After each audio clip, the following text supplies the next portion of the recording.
Jadi kali ini saya akan menjelaskan tentang sistem reproduksi pada wanita. Apa sih sistem reproduksi pada wanita itu sendiri? Jadi sistem reproduksi pada wanita merupakan sistem biologis yang digunakan untuk berkembang biak. Sistem reproduksi pada wanita dibagi menjadi beberapa bagian. Jadi di sini kita akan membahas bagian genitalia yang dibagi menjadi dua, yaitu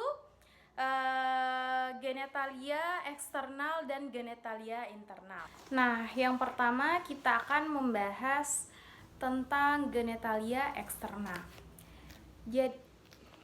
Jadi apa sih genitalia eksternal itu? Genitalia eksternal adalah alat kelamin yang terlihat dari luar. Di sini ada bagian-bagian dari genitalia eksternal. Yang pertama ada mons pubis, yang kedua klitoris, yang ketiga uretra, yang keempat labio majora, yang kelima ada labio minora, di sini dia.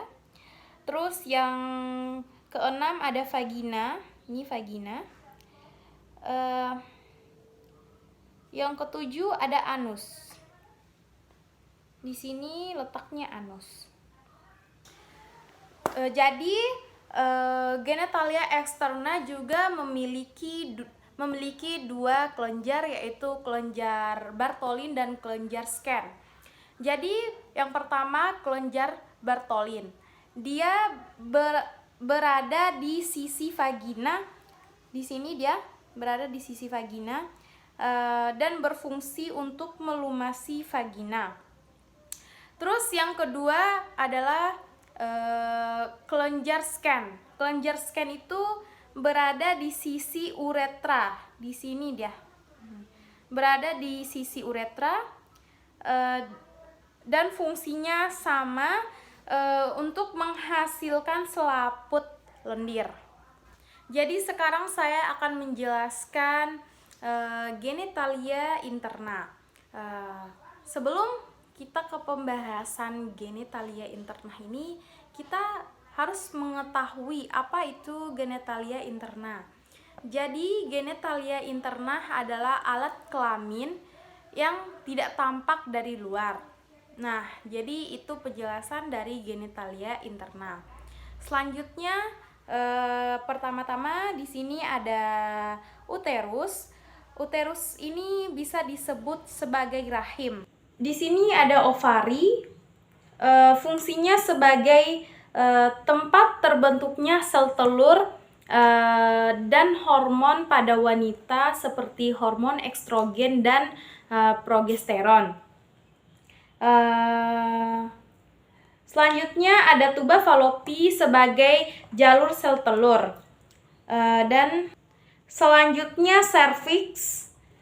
Serviks ini tempat pembentukannya selaput lendir dan berfungsi untuk membantu sperma masuk melalui vagina. Itu dibagi menjadi dua bagian, yaitu pelvis mayor dan pelvis minor. Pelvis mayor itu bisa disebut dengan val pelvis, letaknya itu di atas linea terminalis. Lalu fungsi dari val pelvis ini untuk menyongkong organ abdomen. Lalu selanjutnya kita akan membahas pelvis minor. Pelvis minor ini bisa disebut dengan true pelvis. Letaknya true pelvis ini di bawah terminalis. Fungsinya untuk menyongkong organ reproduksi. Di sini saya akan membahas bagian-bagian panggul. Secara bagian besar, panggul dibagi menjadi 4. Ada 2 tulang oksikosi, 1 tulang oksisakrum, tulang koksikis. Di tulang koksi ini dibagi menjadi 3 bagian, yaitu os ilium, os ischium, dan os pubis. Ilium dibagi crista iliaca, spina iliaca, spina iliaca anterior superior, spina iliaca anterior inferior, spina iliaca posterior superior, spina iliaca posterior inferior. Lalu di bagian ischium ini dibagi menjadi beberapa bagian. Ada tuber ischiadica, dan yang berlubang ini namanya foramen abdoratorium. Lalu yang bulat ini namanya acetabulum, dan yang menonjol adalah spina ischiadica. Lalu bagian pubis dibagi lagi, ramus superior osis pubis. Lalu di sini ada ramus inferior pubis. Selanjutnya saya akan menjelaskan tentang articulatio. Di sini ada articulatio sacroiliaca yang menghubungkan tulang ilio. Lalu ke sini ada articulatio sacrococcygeus yang menghubungkan tulang sakrum dan tulang coccygio. Terakhir ini ada articulatio symphysis pubis. Jadi selanjutnya kita akan membahas tentang ligamen. Nah, yang pertama itu ada ligamen sacroiliaca. Nah, posisinya ligamen sacroiliaca ini di permukaan belakang sakrum ke tulang ilium. Selanjutnya ada ligamen sacrospinosum. Jadi letaknya itu di tulang sakrum ke tulang spina ischiadica. Selanjutnya ada ligamentum sacrum tuberosum. Letaknya itu di tulang sakrum ke tulang tuberculosis ischiadica. Lalu selanjutnya ada ligamen pubicum. Letaknya itu di depan tulang koksi kanan dan kiri. Jadi selanjutnya kita akan membahas tentang otot.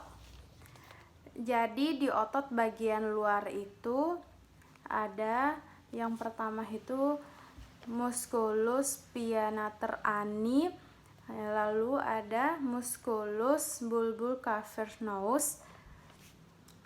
Nah, itu tuh yang melingkari vagina. Lalu ada musculus perinea transversus superficialis. Lalu ada oto yang melingkari vagina dan anus. Yang pertama itu musculus iliaoxygeus, lalu ada musculus ischiococcygiosus, lalu ada musculus perinea transversus, dan terakhir ada musculus coccygeus. Jadi selanjutnya kita akan membahas tentang bentuk-bentuk panggul. Bentuk-bentuk panggul ini terbagi menjadi 4. Yang pertama bentuk panggul ginikoid, bentuk panggul android, bentuk panggul antropoid, dan bentuk panggul patipeoid. Jadi yang pertama kita akan membahas bentuk panggul ginikoid. Nah, bentuk panggul ginikoid ini hampir mirip seperti lingkaran. Bentuk panggul seperti inilah yang sering ditemukan, dan 41% wanita mempunyai panggul seperti ini. Di bentuk panggul ginikoid ini, spina ischiadica itu tumbuk dan tidak menonjol. Jadi yang kedua kita akan membahas panggul android. Untuk panggul android ini bentuknya hampir mirip dengan hati. Os sakrumnya itu cenderung datar dan tidak melengkung, serta spina ischiadicanya itu lebih menonjol. 33% pria memiliki panggul seperti ini. Nah, dan pada wanita bentuk panggul seperti ini akan mempersulit jalannya persalinan. Selanjutnya kita akan membahas panggul antropoid.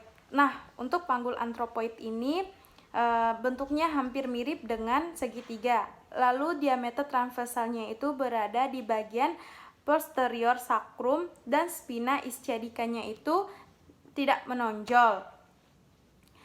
Nah, bentuk panggul ini banyak ditemukan pada laki-laki. Jika pada wanita, bentuk panggul seperti ini biasanya ditemukan pada wanita yang memiliki tubuh yang besar. Ini yang terakhir, kita akan membahas panggul platypeloid. Bentuk panggul platypeloid ini bentuknya hampir mirip dengan oval. Lalu diameter transversalnya lebih besar daripada anterior superior. Bentuk panggul seperti ini jarang ditemukan di wanita maupun di pria. Selanjutnya kita akan membahas tentang pemeriksaan panggul luar. Pertama-tama, apa sih tujuan dari pemeriksaan panggul luar ini? Jadi tujuannya itu untuk menilai keadaan panggul, apakah ada kelainan atau untuk memperhambat jalannya persalinan. Jadi pemeriksaan panggul itu ada 4 tahap. Yang pertama ada distasia spinaru, lalu distasia cristaru, conjugata externa, dan pemeriksaan pinggang. Yang pertama kita akan membahas distasia spinaru. Nah, distasia spinaru ini pemeriksaan yang dilakukan pada spina iliaca superior inferior. Nah, jarak normal itu adalah 23 sampai 26 cm. Selanjutnya ada distasia cristallur. Nah, distasia cristallur ini adalah pemeriksaan di bagian crista iliaca, dextra dan sinistra. Jarak normal adalah 26 sampai 29 cm. Selanjutnya ada conjugata externa. Nah, conjugata externa ini pemeriksaan dari ujung simfisis pubis dan ujung processus spinosus ruas tulang lumbal kelima. Jarak normal dari conjugata externa ini 18 sampai 20 cm. Terakhir ada pemeriksaan lingkar panggul. Nah, pemeriksaan lingkar panggul ini dilakukan dari atas simfisis pubis ke pertengahan antara spina iliaca anterior superior dan melingkari keseluruhan tubuh. Dan normalnya lingkar panggul ini adalah 80 hingga 90 cm. Mungkin ini saja yang dapat saya sampaikan tentang sistem reproduksi pada wanita. Bila ada kesalahan, mohon dimaafkan. Assalamualaikum warahmatullahi wabarakatuh.